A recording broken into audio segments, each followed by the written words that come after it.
The celebration was short-lived. Within hours of their Innovation Challenge victory, Marcus and his team found themselves summoned to the Academy's highest security conference room. The chamber was unlike anything Marcus had seen before. Walls that seemed to exist in multiple dimensions simultaneously, privacy shields that bent space itself, and gravity fields that could be adjusted to accommodate any species' needs. Seated around the massive conference table were representatives from every major galactic power. Marcus recognized some from his diplomatic studies: the ethereal council overseer whose species had never been named, the crystalline Vorthon prime harmonizer, the liquid form Altarian deep current speaker, and others whose very presence indicated that this meeting involved the highest levels of galactic government. "Please, be seated," the overseer said, her voice carrying harmonics that suggested vast age and authority. "What you've demonstrated today has implications far beyond academic achievement." Marcus and his teammates took their assigned seats, maintaining their mental connection despite the room's psionic dampening fields. He could feel their collective nervousness, but also their determination to protect each other. "The Innovation Challenge was supposed to be a test of your technical abilities," said the Altarian representative, her liquid form shifting to indicate serious concern. "Instead, you've revealed capabilities that could fundamentally alter the balance of power in the galaxy." "With respect," Lyra said carefully, "we demonstrated peaceful applications of cooperative bonding. How does that threaten galactic balance?" The Vorthon prime harmonizer's crystalline form chimed with what Marcus had learned to recognize as bitter amusement. "Young one, consider what you've actually accomplished. A human has demonstrated the ability to form permanent mental links with multiple alien species simultaneously, enhancing all participants beyond their natural capabilities. Do you not see the implications?" Marcus felt a chill of understanding. "You're afraid of us." "Not afraid," the overseer corrected. "Concerned. In the wrong hands, human bonding abilities could create unprecedented advantages in warfare, espionage, or political manipulation. A single human could potentially bond with an entire fleet's worth of ships and crew, creating a unified consciousness capable of coordinating attacks that would be impossible for traditional forces to counter. "But that's not what we want," Nova protested, her skin cycling through distressed patterns. "We use these abilities to heal, to solve problems peacefully." "Your intentions are irrelevant," said a new voice. A figure emerged from what had appeared to be an empty corner of the room. Someone from one of the Council's intelligence services, Marcus realized. "The capability exists. Other humans will learn to replicate it. Not all of them will share your peaceful motivations." Sarah leaned forward, her violet eyes flashing with anger. "So you're going to punish us for discovering something wonderful because someone else might misuse it?" "Not punish," the intelligence operative replied. "Regulate, control, ensure that human bonding capabilities are used only for approved purposes under strict supervision." Marcus felt the collective fury of his pack through their mental link, and something shifted inside him. For weeks he'd been learning to adapt, to bond, to cooperate. But humans weren't just pack animals. They were also predators when their families were threatened. "No," he said simply. The word rang through the conference room with surprising authority. Around the table, the galactic representatives turned to focus on him with new attention. "I beg your pardon?" the overseer asked. I said no. Marcus stood and his teammates rose with him in perfect synchronization. "You can't regulate what we've become because you don't understand what we've become. This isn't just about human bonding abilities anymore. We're something new." "Explain," demanded the intelligence operative. Marcus looked around the table at beings who represented civilizations spanning thousands of years and countless worlds. They were powerful, ancient, and wise in ways he was only beginning to understand. But they were also missing something crucial. Each of your species evolved along specific paths that gave you certain advantages while limiting others. Zephyrians gained psychic abilities but lost emotional spontaneity. Altarians achieved perfect adaptability but sacrificed individual identity. Vortons developed mathematical precision but reduced creative thinking. Every advancement came with trade-offs. "This is well documented," the Vorthon representative chimed impatiently. "But humans didn't follow that pattern," Marcus continued. "We kept everything. We're not the most intelligent species or the strongest or the most psychically gifted, but we're the only species that didn't sacrifice our fundamental nature to advance. That's why we can bond with your technologies, your thought patterns, your emotional systems. We're still complete enough to connect with what you've lost. Christine stepped forward, her harmonics taking on educational tones. Through bonding with Marcus, I've regained creative intuition that my people lost millennia ago. I can still think with mathematical precision, but now I can also dream, imagine, hope in ways I never thought possible. And I've gained individual strength while keeping my adaptability, Zara added. The bonding doesn't diminish us. It completes us. The overseer's expression shifted subtly. You're suggesting that human bonding creates evolutionary advancement, rather than simple enhancement. Not just suggesting, Lyra said. Proving. We're not the same beings we were 6 weeks ago. We've become something that preserves the best of all our species while transcending the limitations that evolution imposed on each of us. Separately, that's the Altarian representatives. Form rippled with amazement. That's impossible. Evolutionary limitations can't simply be overcome through mental bonding. Apparently they can, Marcus said. Through their connection, he felt his teammates' growing confidence. But here's what you really need to understand. We can't be controlled because we're not individuals anymore. We're a collective consciousness that chose to form freely. Any attempt to separate us or force us to comply with regulations would be like trying to cut apart a living mind. And, Sarah added with a smile that was both beautiful and slightly terrifying, we're not the only ones this is happening to. The conference room fell silent. What do you mean? The intelligence operative asked, his voice sharp with concern. It's spreading, Nova explained, her skin glowing with excitement. Other students at the academy have been watching our example. 3 more mixed species groups have begun experimenting with cooperative bonding. The effect is exponential. Each successful bonding makes it easier for others to achieve. You're describing a fundamental shift in galactic civilization, the overseer said, her ancient voice carrying notes of awe and fear. We're not describing it, Marcus said. We're creating it. And you can't stop it because it's based on voluntary cooperation. No one is being forced to bond. People are choosing to become more than they were before. The Vorthan representative's crystalline form was cycling through rapid harmonic patterns, the equivalent of furious thinking in her species. The implications are staggering.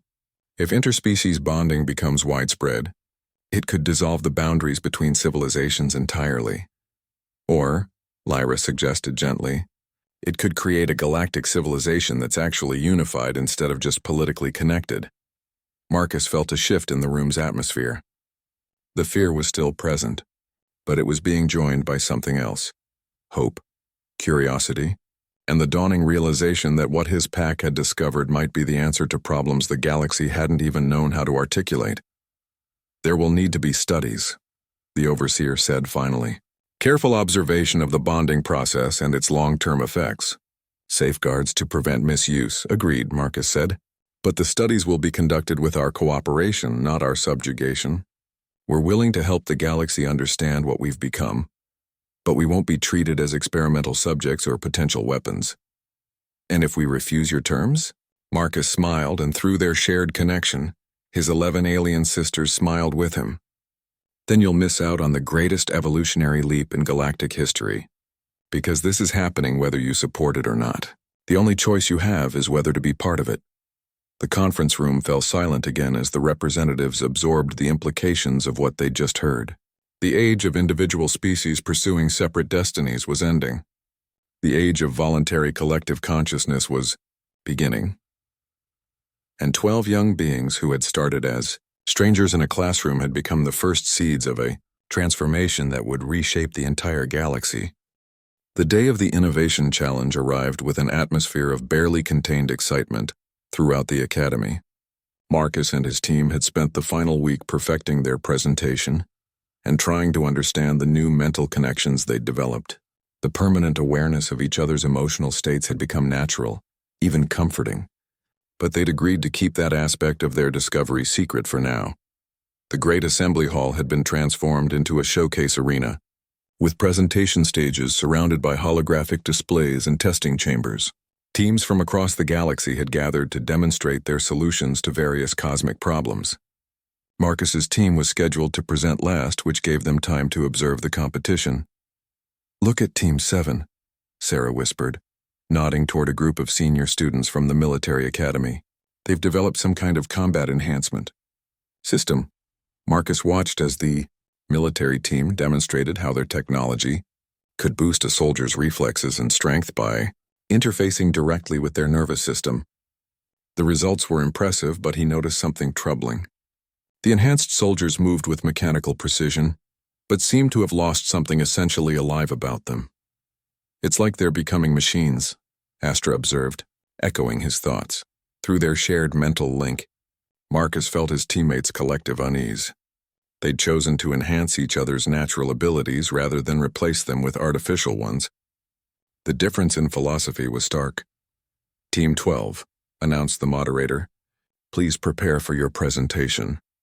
Marcus and his 11 teammates moved to the central stage, their prototype solar prediction system already set up and ready. Around them, the massive hall filled with academy faculty, council representatives, and students from dozens of worlds. Marcus could feel the weight of their attention, but more importantly, he could feel the steady emotional support from his pack. Honored council members and fellow students, Lyra began, her voice carrying clearly through the hall. We present a revolutionary approach to predicting and mitigating solar storm activity using human-alien cooperative bonding technology. The holographic displays activated, showing the chaotic beauty of Nova's home system. The unstable star pulsed with angry red energy, sending plasma bursts that disrupted everything within 3 astronomical units. Traditional prediction systems have failed because they approach solar instability as a purely physical phenomenon, Zara explained, taking over the presentation seamlessly. Our research suggests that complex stellar systems exhibit behavior patterns more similar to living organisms than simple fusion reactions. Marcus stepped forward to the interface chair they'd transported to the stage. With your permission, I'll demonstrate how human bonding abilities, enhanced by cooperative mental linking with multiple alien species, can achieve prediction accuracy previously thought impossible. A murmur ran through the assembly. Many had heard rumors about Marcus's unusual abilities, but few had seen them demonstrated. Is this safe? Called out one of the council members, a crystalline being from the same species as Christine. We've conducted extensive testing, Christine responded, her harmonics carefully modulated for public speaking. The human subject experiences no adverse effects, and the enhanced prediction capabilities could save millions of lives. Marcus settled into the interface chair and looked out at the sea of alien faces watching him. Some showed curiosity, others skepticism, and a few displayed expressions he couldn't quite identify. Through his connection with his teammates, he felt their confidence in him, their belief that what they were about to show could change everything. Beginning neural interface, he announced, placing his hands on the connection points. The familiar warmth of bonding spread through his consciousness, but this time it was amplified by the presence of his pack. As each girl added her unique thought patterns to the link, Marcus felt himself becoming more than human while somehow becoming more truly human at the same time. The star system data flowed into his awareness, and immediately he could sense the emotional patterns within the stellar chaos. The star wasn't just unstable, it was in pain. The gravitational stress from its companion planets was creating a cycle of build-up and release that followed predictable emotional rhythms. Beginning prediction sequence, he said, his voice now carrying harmonic undertones from his connection with Christine's people. On the massive displays, the chaotic solar data began organizing itself into comprehensible patterns. Where previous systems had seen only random bursts, Marcus's enhanced perception revealed cycles within cycles, emotional logic that transcended mathematical analysis. Prediction accuracy is 98.7%, announced the system's AI, its voice carrying a note of surprise that AIs weren't supposed to possess. The assembly hall erupted in gasps and excited conversations. Several council members leaned forward with intense interest. But there's more, Nova said, stepping forward. Her skin was glowing with patterns that Marcus had learned indicated deep emotion among her people. The system isn't just predicting the storms, it's showing us how to help the star heal. Heal? Asked the Stellarin Council representative, her aurora-like features brightening with hope. Marcus felt the star's distress through the neural link and found himself responding with something he'd never experienced before, a desire to comfort something as vast as a sun. The gravitational stress can be alleviated, he said, information flowing through him from sources he didn't fully understand. Precise adjustments to the orbital mechanics of the gas giant, using controlled gravitational pulses, could reduce the stress patterns by 60%. The technology to generate such pulses doesn't exist, protested a faculty member. It does now, Sarah said with quiet confidence. We've developed the theoretical framework for gravitational pulse generators using combined Zephyrian quantum manipulation and Vorthan harmonic resonance. The math works. As the demonstration continued, Marcus became aware that something unexpected was happening in the audience. The emotional intensity of the presentation, amplified by his bonding abilities, was affecting the observers. He could sense growing excitement, hope, and something that felt like awakening throughout the assembly. This is unprecedented, declared the lead council representative, rising from her seat. Not only have you solved a major galactic problem, you've demonstrated capabilities that could revolutionize our approach to technology, medicine, and interspecies cooperation. But even as the audience erupted in applause, Marcus noticed troubling undercurrents. Some of the military representatives were taking detailed notes with expressions that suggested they were thinking about applications far beyond solar storm prediction. A few council members were engaging in whispered conversations that felt secretive and concerning. There will be questions, announced the moderator. The council requests immediate consultation with Team 12 regarding the implications of their discovery. As his teammates helped him disconnect from the system, Marcus felt the first stirrings of unease. They'd succeeded beyond their wildest dreams. But success might bring its own dangers. I can sense their thoughts, Lyra whispered urgently in his ear, her Zephyrian psychic abilities enhanced by their mental link. Some of them are already planning ways to weaponize what we've shown them. Through their shared awareness, Marcus felt the same concern from all his teammates. They'd proven that human abilities were meant for healing and cooperation, but that same proof might make him more valuable as a weapon than ever before. What do we do? Astra asked through their mental link. Marcus looked out at the assembly, seeing representatives from dozens of worlds, each probably imagining how human bonding abilities could benefit their own people. Some of those benefits would be wonderful: healing, cooperation, technological advancement. But others, we stick together, he said, both aloud and through their connection. Whatever happens next, we face it as a pack. Around him, his 11 alien sisters nodded in unison, their various species features unified by shared determination. They'd started as strangers brought together by an academic experiment. They'd become something unprecedented in galactic history, a voluntary collective consciousness that preserved individual identity while transcending species barriers. Now they were about to discover whether the galaxy was ready for what they'd become, or whether their very existence would be seen as a threat to the established order. The real test was about to begin. 3 weeks into their secret project, Marcus's world had completely transformed. What had started as an academic challenge had become something much deeper. The 12 of them had found ways to meet in abandoned laboratories after hours, using Zephyrian stealth technology and Altarian hydro-camouflage to avoid detection by Academy security. Marcus arrived at their hidden lab to find chaos. Christine was chiming frantically, her crystalline body flashing warning colors. Nova's skin was cycling through distressed patterns of red and black. Even Lyra, usually the calmest among them, looked shaken. What's wrong? Marcus asked immediately, feeling an almost physical pain at seeing his teammates distressed. The prototype isn't working, Zara said, her blue skin darker than usual with frustration. We've run 17 different simulation tests, and the AI keeps rejecting your neural interface patterns.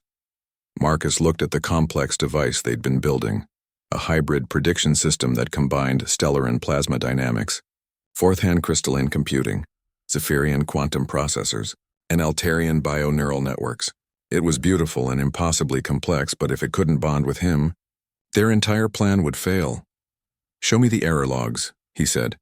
Sarah pulled up holographic displays showing cascading failure patterns. Every time we try to integrate human neural patterns into the system, it destabilizes. The AI is designed to interface with logical, controlled thought processes. Your emotional bonding approach is too chaotic for it to handle. Marcus studied the data, but more importantly, he studied his teammates. Over the past 3 weeks, he'd learned to read their moods and emotions as clearly as if they were human. Right now, they weren't just frustrated with the technical problem. They were afraid. Afraid for him, afraid for their project, afraid of what would happen if they failed. "We're approaching this wrong," he said suddenly. "What do you mean?" Kira asked. "You're trying to modify the AI to accept my bonding patterns, but that's backwards.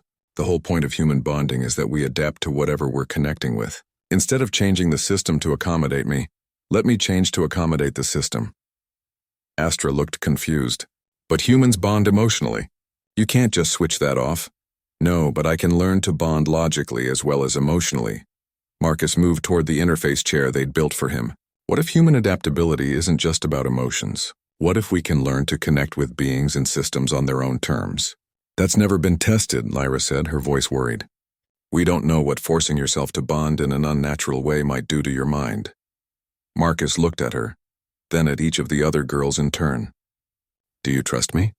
The response was immediate and unanimous. Of course they trusted him. Over the past 3 weeks, the bonds between them had grown stronger than any of them had anticipated. They'd studied together, eaten together, and shared stories about their worlds and cultures. More than that, they'd seen how Marcus approached every problem with genuine care for everyone involved. "Then let me try something," Marcus said, settling into the interface chair. "But I need all of you to help me." "How?" "By being yourselves. If I'm going to learn to bond logically instead of just emotionally, I need to understand how each of your species thinks and feels. I need you to share your thought patterns with me while I'm connected to the system." Christine chimed nervously. "That level of mental connection is unprecedented between different species." "So is everything else we're doing," Marcus pointed out. "We either try something revolutionary, or we accept that I'm going to be turned into a weapon." The girls exchanged glances, having entire conversations through subtle expressions and gestures. Finally, Lyra nodded. "We'll do it. But if anything goes wrong, we're pulling you out immediately." They arranged themselves around the interface chair, each girl placing her hands on specialized connection points they'd built into the system. The prototype AI hummed to life, its display showing the swirling, chaotic patterns of Nova's star system.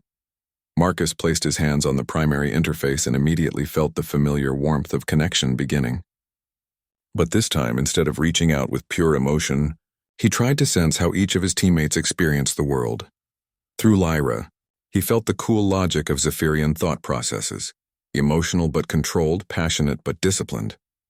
Through Zara, he experienced the flowing adaptability of Altarian minds, able to shift perspectives as easily as water changing shape. Through Christine, he sensed the harmonic precision of Vorthan cognition, where every thought resonated with mathematical beauty. One by one, he learned to think like each species, to approach problems from their unique perspectives. And as he did, something extraordinary happened. The AI stopped rejecting his neural patterns and began to respond to them. "My God," Sarah whispered, watching the displays. "It's working. The system is integrating all of our thought patterns simultaneously." Marcus felt his consciousness expanding in ways he'd never imagined possible. He was still himself, but he was also becoming something more. Through the neural links with his teammates, he could think like a Zephyrian when logic was needed, adapt like an Altarian when flexibility was required, harmonize like a Vorthan when precision was essential. "The solar storm data," he said, his voice sounding different even to himself. "Feed it to me." Nova activated the real-time feeds from her home system, and suddenly Marcus was experiencing the chaotic fury of an unstable star. But instead of being overwhelmed, he found patterns within the chaos.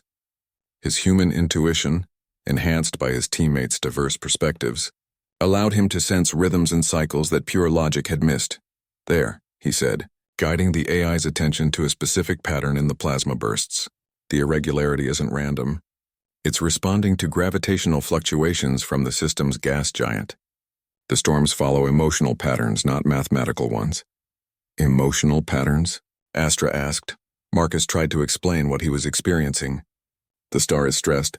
The gravitational interference is causing pressure that builds up and releases like anxiety attacks. If we can predict the emotional cycle instead of trying to calculate the physical one, we can predict the storms." The AI began processing this new approach, and within minutes, it was generating storm predictions with 97% accuracy. far better than any system that had been tried before. Incredible, Zara breathed. You're right. The star is behaving like a living being under stress, not like a simple fusion reactor. But as the session continued, Marcus began to feel something unexpected. The neural connections with his teammates were becoming deeper, more permanent. He could sense their thoughts and emotions even when he wasn't trying to. More concerning, he could feel them sensing his. Marcus, Lyra said suddenly, her voice tight with worry. I can feel what you're feeling. Your emotions are bleeding through the connection. Around the circle, the other girls were nodding. They were all experiencing an unprecedented level of mental connection, far beyond what their species typically achieved even among their own kind. Is this what human pack bonding really means? Nova asked, her skin cycling through amazed silver patterns. Complete emotional and mental unity. Marcus tried to pull back from the connections but found he couldn't. Or rather, he could, but it would hurt. Not just him, but all of them. The bonds they'd formed had become part of who they were. I think, he said slowly, we've accidentally created something new. We're not just a team anymore. We're becoming something like a group mind, but one that preserves individual identity while sharing thoughts and emotions. The council needs to see this, Christine chimed, her harmonics expressing awe. This isn't just about solving technical problems. You've shown that humans can facilitate evolutionary jumps in other species. As they carefully disconnected from the system, none of them felt truly disconnected. The mental and emotional bonds remained, creating a constant low-level awareness of each other's states. It was strange, but it wasn't unpleasant. If anything, it felt like coming home. We need to be very careful about how we present this, Lyra said as they began shutting down the equipment. If the council realizes that humans can create permanent bonds with other species, they might see it as a threat rather than an opportunity. Marcus nodded, but privately he was beginning to wonder if that ship had already sailed. What they'd accomplished tonight went far beyond what any of them had planned. They'd proven that humans could bond with technology, but more importantly, they'd shown that human emotional intensity could elevate other species to new levels of capability. The question was whether the galaxy was ready for that kind of change, and whether Marcus and his pack were ready for what might happen when the rest of the universe learned what they'd become. Marcus spent the rest of the day in a daze, barely paying attention to his other classes. Word of what had happened in the physics lab spread quickly through the academy, and everywhere he went, students and faculty members watched him with intense curiosity. By evening, he felt like a specimen in a laboratory. He was picking at his dinner in the communal dining hall when Lyra slid into the seat across from him, followed by the other 10 girls from his advanced sciences class. The dining hall's ambient noise seemed to quiet as other students noticed the unusual gathering.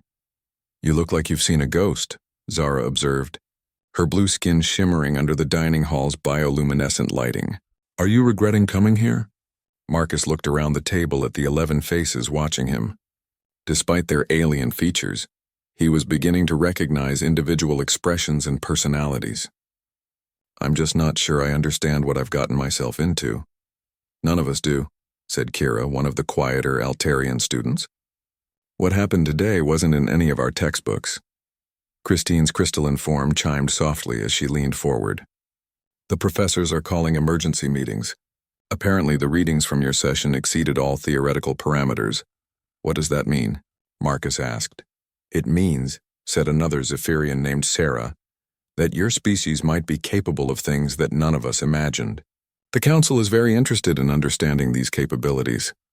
Nova's skin shifted to worried purple tones, perhaps too interested. There are rumors that some council members want to transfer you to the military academy for combat applications research. Marcus felt his stomach drop. Combat applications? Think about it, Zara explained, her voice low. If humans can bond with technology in ways we can't, imagine what that could mean for weapons systems, starship controls, or defensive networks. A human pilot might be able to merge with a fighter craft in ways that would make them nearly invincible. But I don't want to be a weapon, Marcus protested. We know, Lyra said gently. That's why we're here to talk to you. We've been discussing this all day and we think there might be another way. Astra nodded enthusiastically. Professor Valdris mentioned that your bonding abilities might work with any advanced technology, not just dimensional chambers. What if we could prove that your talents are better suited for peaceful applications? How? The Academy has an annual competition called the Innovation Challenge, Sarah explained. Teams of students work together to solve a major galactic problem using advanced technology and new approaches. The winning team gets special recognition and can often influence council policy. Christine's harmonics took on an excited tone. If we entered as a team and won by demonstrating peaceful applications of human bonding abilities, it might convince the council that you're more valuable as a researcher than as a weapon. Marcus looked around the table again. You want to work with me? But you barely know me. That's not entirely true, Kira said softly. We've been studying human psychological profiles for months in preparation for your arrival. The council shared extensive research about your species' social bonding behaviors. What kind of research? Nova's skin flushed a nervous silver color.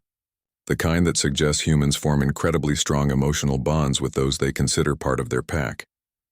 The research indicated that once a human accepts others as family or close friends, they'll risk everything to protect them. And vice versa, Lyra added. The study suggests that other species often find themselves forming unusually strong attachments to humans who've bonded with them. Something about human emotional intensity seems to be contagious. Marcus was quiet for a long moment processing this information. So the council didn't just put me in a class with 11 girls by accident. They're testing whether I'll form protective bonds with you, and whether you'll become protective of me in return. Probably, Zara admitted, but that doesn't mean we can't use it to our advantage. If we genuinely become a team, we might be able to accomplish things that none of us could manage alone. What problem would we try to solve for the Innovation Challenge? Sarah's expression became serious. There's a perfect challenge for us. The stellar and home system has been suffering from solar instability for decades. Their star is experiencing irregular plasma bursts that disrupt all technology on their planets. Traditional shielding doesn't work because the energy patterns are too chaotic for normal computers to predict and counter. But if a human could bond with the prediction systems, Astra continued, they might be able to sense the patterns intuitively rather than calculating them mathematically. Nova nodded, her skin now glowing with hopeful gold tones. It's my home system. Millions of my people are affected by the solar storms. If we could solve this problem, it would prove that human abilities are meant for helping, not fighting. Marcus felt something stirring in his chest, the same sense of connection he'd experienced with the dimensional chamber, but stronger. Looking at these 11 girls who were willing to trust him, to work with him, to possibly put their own academic careers at risk to protect him from being turned into a weapon, he felt the first stirrings of what he suspected was the pack bonding behavior they'd been talking about. What would I need to do? The challenge requires teams to present both theoretical solutions and practical demonstrations, Lyra explained. We'd need to design a new type of solar storm prediction system that incorporates human bonding abilities. Build a working prototype and prove it can work where traditional systems fail. The theoretical work we can handle, Christine chimed. Between all of us, we have expertise in astrophysics, engineering, computer systems, and dimensional mechanics. But for the practical demonstration, Zara added, we'd need you to actually bond with a complex prediction system and guide it through chaotic energy patterns in real time. Marcus thought about what that might involve. The dimensional chamber had been relatively simple, but a solar storm prediction system would be exponentially more complex. The bonding process had felt natural, even pleasant, but he had no idea what his limits might be. Is it dangerous? Unknown, admitted Sarah. No one has ever attempted anything like this before. The neural feedback from bonding with such a complex system could be overwhelming. It could also be incredible, Nova said, her skin brightening with excitement. Imagine being connected to a system that can sense the patterns of a star itself. You'd be touching the heartbeat of the universe. Marcus looked around the table one more time. These weren't just alien classmates anymore. They were becoming something more. He could feel the beginnings of the emotional connections that the research had described.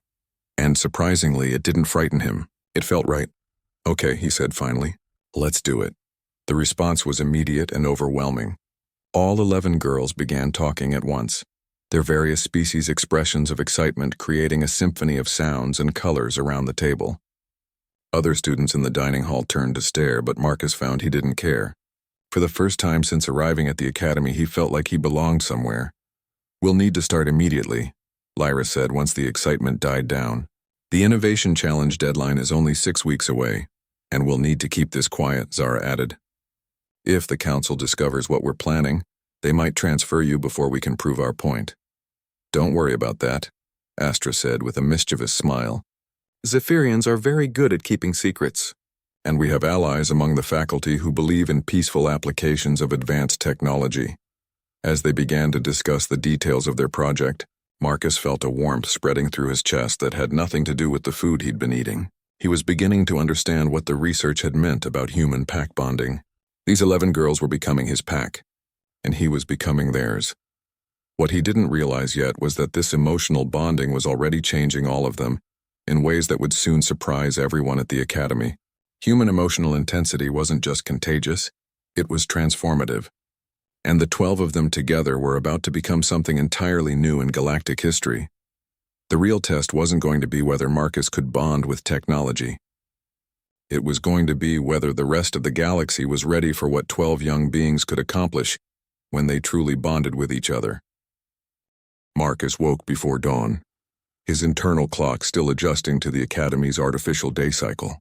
Through his pod's transparent walls, he could see the twin suns of the Kepler system beginning to rise, casting the floating gardens in golden light. He'd barely slept, his mind racing with questions about what his parents had started to tell him. After a quick shower and breakfast from the pod's food synthesizer, Marcus made his way to the advanced physics laboratory. The building itself seemed to defy the laws of physics he knew, with corridors that bent through dimensions and classrooms that existed in pocket universes. He arrived at Lab 7 to find his 11 female classmates already assembled around a massive holographic display showing complex mathematical equations. They all turned to look at him as he entered, and Marcus was struck again by how diverse yet uniformly brilliant they appeared. "Ah, our human has arrived," came a voice from the front of the room. Professor Valdris materialized from what had appeared to be empty space, literally materialized as if stepping through an invisible doorway. The professor was a dimensional, a species Marcus had only read about in theoretical texts. They existed partially outside normal space-time, and appeared as a constantly shifting humanoid figure made of flowing energy. "Good morning, class. Today we begin with a practical examination of dimensional physics, but first, I want to address the extraordinary circumstances of our group composition." Professor Valdris gestured toward the assembled students. "As you're all aware, this is the first time in Academy history that an advanced sciences class has been composed of 11 females from various species and 1 human male." Marcus felt his cheeks burn as every pair of eyes in the room focused on him again. "This is not coincidence," the professor continued. "The Galactic Council specifically arranged this composition to test certain theories about human psychological and physical capabilities that have been debated for nearly a century." Zara, the Altarian girl Marcus had met the previous evening, raised her hand. "Professor, what exactly are these theories?" "Excellent question, Miss Aquinas. The theories center around humanity's unique evolutionary development and their species' remarkable adaptability. Unlike most spacefaring civilizations, humans evolved on a world with extreme environmental variations and developed several traits that are considered unusual by galactic standards." Nova, the color-shifting Stellaran, leaned forward with interest. "Such as pack bonding behavior far beyond normal social structures, extreme endurance capabilities, persistence hunting instincts, and most significantly, the ability to form deep emotional connections across species barriers." Professor Valdris's form shifted colors as he spoke, indicating excitement in his species. These traits were initially dismissed as primitive, but recent research suggests they might represent advanced evolutionary advantages. Marcus felt increasingly uncomfortable. "Professor, are you saying I'm here as some kind of test subject?" "Not a test subject, Mr. Chen. A participant in a learning experience that will benefit all parties involved." The professor waved his hand, and the holographic display changed to show images of various galactic species. "You see, most advanced civilizations developed along similar paths: enhanced intelligence, reduced emotional ranges, weakened physical capabilities, and simplified social structures. Humans are an anomaly. A Vorthon student whose crystalline body chimed softly when she moved spoke up. Professor Christine here. Are you suggesting that human primitiveness is actually an advantage? Consider this, Professor Valdris replied. When the Zephyrian Empire faced the Plague of Silence 3 centuries ago, their advanced medical technology and logical approaches failed completely. The plague continued to spread until it threatened to destroy their entire civilization. Do you know what finally stopped it? Lyra's violet eyes widened with recognition. The human medical team that was brought in as a last resort. Precisely. Dr. Sarah Martinez and her team succeeded where centuries of Zephyrian science had failed. Not because they had better technology, but because they approached the problem differently. They focused on the emotional and social aspects of the plague that Zephyrian logic had dismissed as irrelevant. Marcus was beginning to understand where this was leading, but it made him more nervous rather than less. Human emotional intelligence and adaptability allowed them to discover that the Plague of Silence wasn't just a disease, it was a psychological condition triggered by the Zephyrians' own social isolation. The humans introduced concepts of physical comfort, emotional support, and community healing that were completely foreign to Zephyrian culture, but proved to be the cure. A second Zephyrian student named Astra spoke up. So humans see connections that we miss? Among other things, yes. But today's exercise will test a different theory entirely. Professor Valdris gestured toward a collection of complex-looking devices arranged on tables around the room. These are dimensional resonance chambers. Each one is calibrated to respond to specific types of neural energy patterns. The theory suggests that human neural patterns might be uniquely suited to operating certain types of advanced technology. Marcus stared at the devices, which looked like crystalline eggs surrounded by floating metal rings. What am I supposed to do with them? Simply place your hands on the surface and try to activate them using focused thought. The same technique your classmates have been learning since childhood. The other students moved to their assigned chambers with practiced ease. Marcus watched as each girl placed her hands on her device and closed her eyes in concentration. One by one, the chambers began to glow with soft light and emit harmonious tones. Marcus approached his assigned chamber nervously. The crystalline surface felt warm and somehow alive under his palms. He closed his eyes and tried to focus his thoughts, mimicking what he'd observed from his classmates. Nothing happened. He tried again, this time attempting to imagine energy flowing from his mind into the device. Still nothing. Don't think so hard, Lyra whispered from beside him. For humans, it might be more about feeling than thinking. Marcus tried a different approach. Instead of focusing on the device as a machine, he tried to think of it as something that needed help, something that was waiting for connection. He imagined reaching out emotionally rather than mentally. The chamber suddenly blazed with brilliant white light, far brighter than any of the others. The harmonious tone it produced was so beautiful that several students gasped in surprise. But more than that, Marcus felt something he'd never experienced before. A sense of connection, as if the device was responding not just to his commands but to his emotions. Fascinating, Professor Valdris said, his energy form shifting rapidly through different colors. Mr. Chen, can you describe what you're experiencing? It feels like the device is alive, like it's happy to be working. Marcus kept his hands on the chamber, afraid that removing them would break whatever connection he'd established. I can sense what it needs, what it wants to do. The other students had stopped working with their own chambers and were staring at Marcus's device, which continued to pulse with warm, inviting light.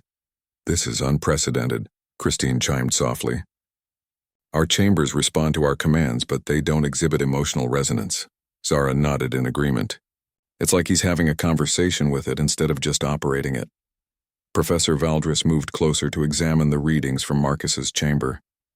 The neural activity patterns are completely different from anything we've recorded before. Mr. Chen, I want you to try something. Without removing your hands, can you ask the device to show you what it's capable of? Marcus felt silly talking to a machine, but he focused on the sense of connection he'd established. Instead of commanding the device to do something, he tried to communicate curiosity about its abilities. The response was immediate and overwhelming. The chamber projected a 3-dimensional hologram that filled half the laboratory, showing complex equations that shifted and evolved in real time. But more than that, Marcus could somehow understand what the equations meant, even though they were far beyond his current level of study. It's showing me how to solve dimensional bridge calculations, he said in amazement. Not just the formulas, but the reasoning behind them. It's like it's teaching me. The hologram continued to evolve, showing increasingly complex concepts. Marcus found himself understanding principles of physics that should have taken years to learn.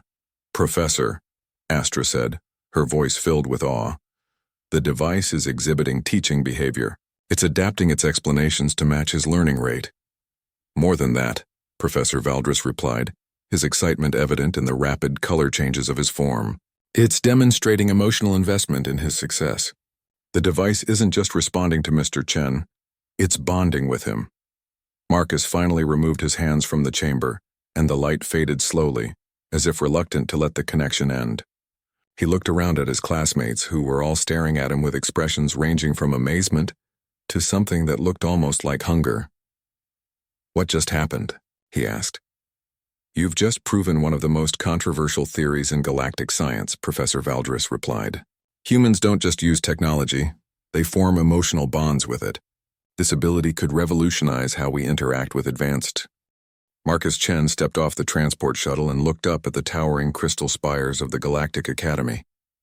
The 17-year-old human boy clutched his acceptance letter tightly, still not believing he was really here. After decades of humanity being considered a primitive species, he was the first human ever accepted into the most prestigious educational institution in the galaxy.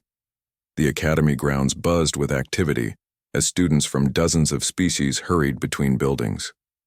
Marcus spotted tall, blue-skinned Altarians with their graceful movements, crystalline Vorthen beings that chimed softly as they walked, and elegant Zephyrian females with their distinctive silver hair and pointed ears. What he didn't see was a single other human.